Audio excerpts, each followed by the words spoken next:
Doctor साहब, तोशा खाना case में चेयरमैन तहरीक इंसाफ को 3 साल की सज़ा और नाअहल करार दे दिया गया है 5 साल तक। क्या तहरीक इंसाफ हिस्सा लेने जा रही है चेयरमैन तहरीक इंसाफ के बगैर? देखिए, ये तवक्को तो थी कि उनकी गिरफ्तारी होगी और नाअहली होगी, लेकिन इस कदर ड्रामाई अंदाज में आज जैसे हुआ है सुबह, और उसमें अब जो वकला हैं वही कह रहे हैं कि जी जो जज साहब हैं उन्होंने मौका नहीं दिया और उन्होंने गवाहान को बुलाने का टाइम नहीं दिया और जल्दबाजी में किया सारा। लेकिन जो अदालत है वही कह रही है कि जी हम तो रोज़ घंटों बैठे रहते थे, तो वो उधर से वकील उधर चले जाते थे, उधर चले जाते थे। लेकिन मैं सिर्फ आपको एक बार बताऊं कि ये मुल्क की तारीख़ में कोई ऐसा वाक़या नहीं है जिस पे आज बहुत ज़्यादा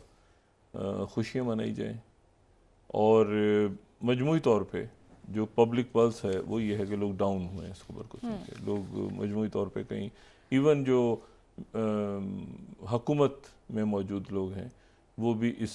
खबर को सुन के बहुत ज़्यादा उन्होंने कोई जश्न नहीं मनाया। और अब जो है वो 3 साल कैद और जुर्माने की सज़ा। अच्छा, इसमें जो एतजाज़ एहसन साहब भी और बाकी जो वकला बात कर रहे थे वो ये कर रहे थे कि जी इसको हाई कोर्ट में चैलेंज करेंगे और हाई कोर्ट से जो है वो हम इसमें रिलीफ हमें मिल जाएगा। लेकिन उसके साथ ही जो है वो एक तो ये तो अच्छा, मैं अपने तज़िये पे पहले तो थोड़ी सी यहाँ पे यानी मेरा ख्याल था कि तोशा खाना इतना इम्पोर्टेंट नहीं है। बहुत से हमारे जो दोस्त अहबाब हैं वो कह रहे थे कि सबसे जो ख़तरनाक केस होगा वो तोशा खाना होगा। मैंने कभी इसको, मेरा ये ख्याल था कि शायद ये उसको शुरू में ही, यानी घड़ी आई कहाँ से गई, क्या हुआ, जो भी हुआ ठीक हुआ गलत, उसको ये करके उसकी वजाहत करते वो हो जाएगा। मुझे नहीं अंदाज़ा था कि ये इसमें इतनी इस केस की, मेरा जहन जो था वो रहा 9 मई के वाक़यात 190 मिलियन पाउंड पे, और वो 9 मई पे। इसको मैंने सीरियस नहीं लिया और मैंने इसको हकीकत में सही तरह से शायद फॉलो भी नहीं किया, सवाए इसकी कि वो घड़ियाँ आई थी और घड़ियाँ जो है वो सऊदी वली अहद की और जो, लेकिन उसमें अब क्या हुआ, जो ज़ाहिर हमारे कोलीग्स इसको फॉलो करते रहे वो मुझे बार बार कहते थे कि ये तोशा खाना इंपॉर्टेंट है। कहता था यार ये तोशा खाना को तो वो कर लेंगे वो तो, लेकिन वो तोशा खाने में ही वो जो है वो बाद टेक्निकल चीज़ों के ऊपर वो सज़ा हो गई। अच्छा, अब इसमें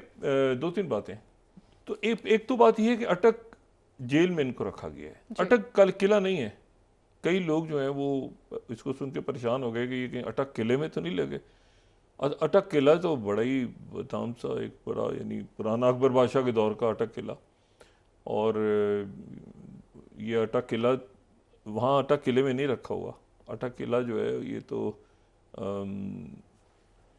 अकबर बादशाह के दौर में बना था। मराठे आ गए थे मेरे ख्याल से, कुछ अरसे कब्ज़ा किया था, फिर ये सिखों अंग्रेज़ों की जंगें भी हुई थी वहाँ पे, फिर ये अहमद शाह अब्दाली, वो और अटक किला अलग है। ये जो है ये अटक जेल है जी। और अटक जेल जो है ये भी अंग्रेज़ दौर में बनी थी मेरे ख्याल से 1875-80 में, उसी कोई वही डेट्स हैं। और यहाँ पर जो है वो ये पंजाब गवर्नमेंट के अंडर में जो जेल्स हैं उनमें ही है ये। और यहाँ पर इसकी भी एक तारीख़ है। बादशाह खान, मौलाना ज़फ़र अली ख़ान, मियाँ मोहम्मद नवाज शरीफ जी, हनीफ अब्बासी, और हालिया दिनों में बहुत से लोग जो गिरफ़्तार हुए हैं जो तहरीक इंसाफ के या सब, तो वो भी उधर ही, मुशर्रफ साहब के दौर में कई मुस्लिम लीग नून के लोग वहाँ रहे हैं। और अभी कुछ रोज़ पहले जो है वो यहाँ पे जो गिरफ़्तार हुए थे तो वो उसमें इमरान रियाज खान को भी वहाँ से लेके गए थे एक दफ़ा। तो ये अटक जेल है। अच्छा, अब इसमें लेकिन जो मेरे लिए जो तशवीशनाक बात अब है इस वक्त वो ये है कि इसमें तो उनके वकला कह रहे हैं कि हम इनको करेंगे, हमें रिलीफ मिल जाएगा।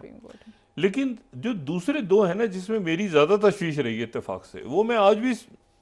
इस सज़ा के बाद भी मैं समझता हूँ कि शायद वो ज़्यादा मसला खड़ा करेंगे जिसमें एक तो नैब अपनी तहकीकात शुरू करेगी जेल में,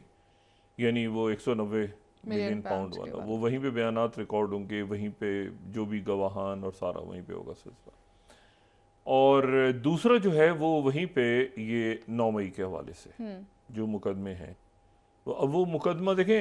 वो तो अभी तय होना है ना कि सिविल या फौजी ट्रायल या सिविल जो भी है सिलसिला, लेकिन इस दौरान उनको बाहर वो नहीं आएंगे। जो मेरी यहाँ पे हुकाम से बात हुई वजारत दाखिला के,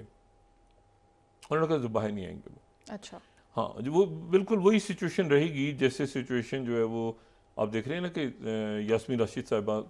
अब हमें नज़र नहीं आती, अब मतलब अदालत में भी आती हैं तो खामोशी से, तो ये तो इनको तो जाहिर है कि बेल के लिए या किसी और के लिए बाहर नहीं लाया जाएगा ना, ये रिमांड के लिए, तो ये तो जेल में ही, क्योंकि सज़ा हो गई है तो अब जो भी तफ्तीश होनी है, जो भी कुछ होना है वो जेल में ही, और बैरूनी दुनिया से रब्ता इनका अदालतों में भी नहीं पेश नहीं, अदालतों में पेश, सज़ा हो गई ना जी, तो सज़ा होगी, अब अपील लगेगी, क्या होगा कैसे होगा, तो वो बाहर ही बाहर होता रहेगा। और जो दूसरे केसेस में यानी अब इसमें नैब अपनी तहकीकात शुरू करेगी 190 मिलियन पाउंड वाला जो केस है, और 9 मई के अंदर मेन जो यानी आप समझें कि मेन जो किरदार का वो भी अटक जेल में ही शुरू होगी, उसकी भी समाअत, वो चाहे वो इंताज़ दहशतगर्दी की हो या वो किसी और अंदाज में हो। तो ये अब इसमें अच्छा, अब शाह महमूद कुरैशी साहब ने उनकी बागडोर संभाल ली है पीटीआई की, लेकिन यह है कि शाह महमूद कुरैशी साहब के ऊपर शायद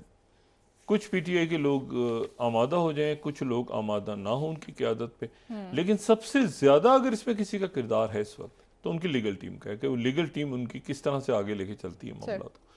और ये कि खान साहब ने क्या गिरफ्तारी से पहले कोई हिकमत अमली बनाई थी, क्योंकि ये तो उनको इल्म था कि गिरफ्तार होना है, लेकिन क्या उससे पहले हिकमत अमली या कोई ऐसी कोर कमेटी या कोई ऐसे कोई 4-5 लोग जो इसको इस मामले को संजीदगी के साथ लेके चलें। देखें, नवाज शरीफ साहब जब 1999 में नवाज शरीफ साहब का ये हुकूमत गई थी और उनके ऊपर ये मुकदमा सारे शुरू हुए थे, तो उस वक्त नवाज शरीफ साहब की भी, हालांकि आपको पता है लीगल टीम बड़ी मजबूत रही है, नवाज शरीफ साहब की लीगल टीम बहुत मजबूत रही है मुस्लिम लीग नून की, लेकिन नवाज शरीफ साहब की वकालत जो है वो एतजाज़ अहसन साहब ने की थी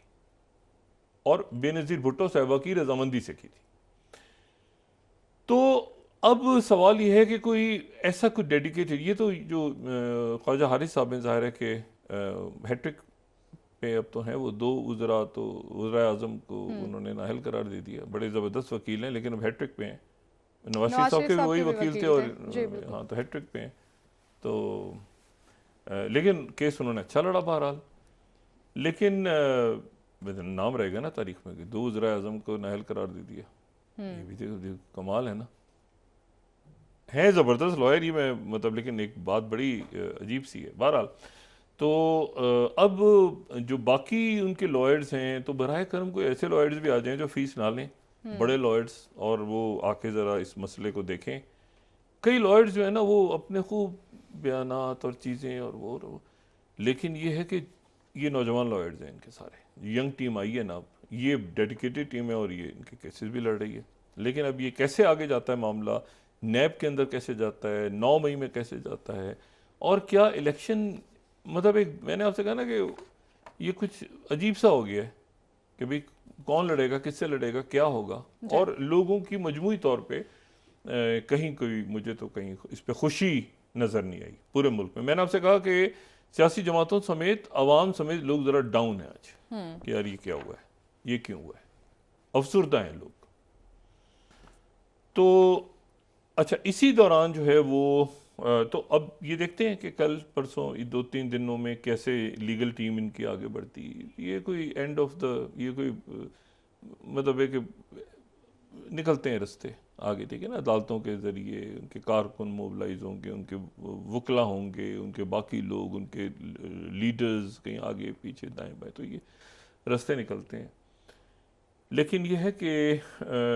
बहरहाल ये तोशा खाना जो है ये गले पड़ गया मेरी तवक्को के बरखिलाफ। और वो दूसरा 190 बिलियन वाला मिलियन वाला, और वो अब 9 मई उसमें क्या होता है वो देखना है।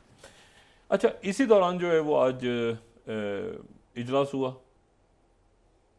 जो इक्तिसादी राब्ता कमेटी का इजलास हुआ, और उसमें जो है वो मुश्तरका मफादात कौंसिल जी मुश्तरका मफादात कौंसिल का इजलास हुआ। पहले तो सुबह वो उसमें इख्तलाफात थे कि जी ये नई मरदमशुमारी के तहत होगा या पुरानी मरदमशुमारी के तहत इलेक्शन होगा, लेकिन फिर उसके बाद वो तय हो गया और ये तय हुआ कि नई मरदमशुमारी के तहत ही होगा, यानी इलेक्शन कुछ आगे जाएंगे। दूसरी बात है कि बहुत से ज़बरदस्त और बहुत काबिल एहतराम और अच्छे नाम, ये बात मैंने कल भी की थी, वो यहाँ पे गर्दिश कर रहे हैं बतौर निगरां वज़ीर आज़म के। लेकिन जो नाम जरदारी साहब और शहबाज शरीफ साहब के दरमियान डिस्कस हुआ है, एक नाम जिस पे मुशावरत हुई है और जो जिस पे एक ओवरऑल कंसेंसस यहाँ पे पाया जा रहा है, इसके अलावा तमाम शख्सियात मैंने आपसे कहा, चाहे फवाद हसन फवाद हों, चाहे वो जो हैं वो डॉक्टर इशरत हुसैन साहब हों, चाहे इसरत लिबास साहब हों, चाहे वो शायद खान अब्बासी साहब, तमाम शख्सियात जो हैं वो काबिल एहतराम हैं और उनका। लेकिन यहाँ जो नाम डिस्कस हुआ है वो नाम डिस्कस हुआ है जलील अब्बास जिलानी साहब का। अच्छा, जलील अब्बास जिलानी साहब का अब यानी ये मुमकिनात में से मैं चूँकि यहाँ पे बता रहा हूँ प्रोग्राम में, तो इसलिए ये वो नाम है जो डिस्कस हुआ है जरदारी साहब और शहबाज शरीफ साहब के दरमियान, और जिस पे कंसेंसस बड़ी हद तक कायम हो गया है। जलील अब्बास जिलानी साहब जो हैं ये एक पाकिस्तान के एक ज़बरदस्त सफारतकार हैं। मैं सिर्फ ये कह रहा हूँ कि इनके नाम पे कंसेंसस हुआ है बड़ी हद तक। हो सकता है नाम चेंज हो जाए, लेकिन अभी इस वक्त जब मैं बात कर रहा हूँ तो इनके नाम पे कंसेंसस है बड़ा। अच्छा, ये पाकिस्तान के चंद बड़े नाम जो सफारती हम कह सकते हैं कि बड़े सफारतकार पाकिस्तान के, और ये अमेरिका में भी सफ़ीर रहे हैं, ये पाकिस्तान के साबिक सेक्रेटरी ख़ारजा हैं। अच्छा, ये सेंटर फॉर एरोस्पेस और सिक्योरिटी स्टडीज़ के सीनियर डायरेक्टर हैं इस वक्त, ऑक्सफोर्ड से पढ़े हुए हैं, तालीम याफ्ता हैं, और इन्होंने पहले लॉ किया, फिर इन्होंने जो है वो MSc की डिफेंस और स्टडीज़ में, और कई ज़बानें बोलते हैं, फ्रेंच, अरबी, सराइकी, पंजाबी, पश्तो, और बड़ी लंबी इनकी सर्विस है। भारत में भी रहे हैं ये 1999 और 2003 के दरमियान डिप्टी हाई कमिश्नर। तो ये जो हैं, और फिर ब्रसल्स में रहे हैं और ऑस्ट्रेलिया में रहे हैं हाई कमिश्नर। तो बड़े इनकी एक तवील सर्विस है और अभी भी फ़ाल हैं, क्योंकि ये जो यानी बहुत फ़ाल हैं, क्योंकि centre for aerospace and security studies जो है ये बहुत बड़ा इंपॉर्टेंट थिंक टैंक है, जिससे ये वाबस्ता हैं, लिखते भी रहते हैं और पढ़ते भी रहते हैं और पढ़ाते भी रहते हैं, और मतलब बड़ी फाल शख्सियत है। तो इनके नाम पे काफ़ी कंसेंसस है। देखते हैं कि इनका नाम फाइनल होता है या कोई दूसरा नाम, जो बहुत सारे नाम हैं वो आते हैं सामने। अच्छा, अब इसमें जो तीन रोज़ रह गए आखिरी, यानी इस हुकूमत के जाने में इतवार, पीर और मंगल की शाम को ये हुकूमत जो है ये डिज़ोल्व हो जाएगी, और चूँकि अहम मामलात पे कंसेंसस पैदा हो गया है, अब इसमें देखें इसमें जो है वो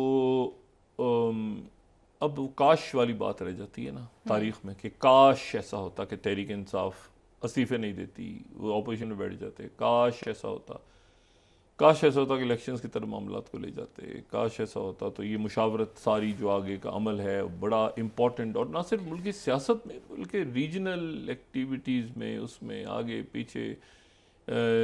बड़े फ़ाल अंदाज में उनकी क़यादत तहरीक इंसाफ की शामिल होती। लेकिन ये वो काश तो फिर धरा का धरा रह गया।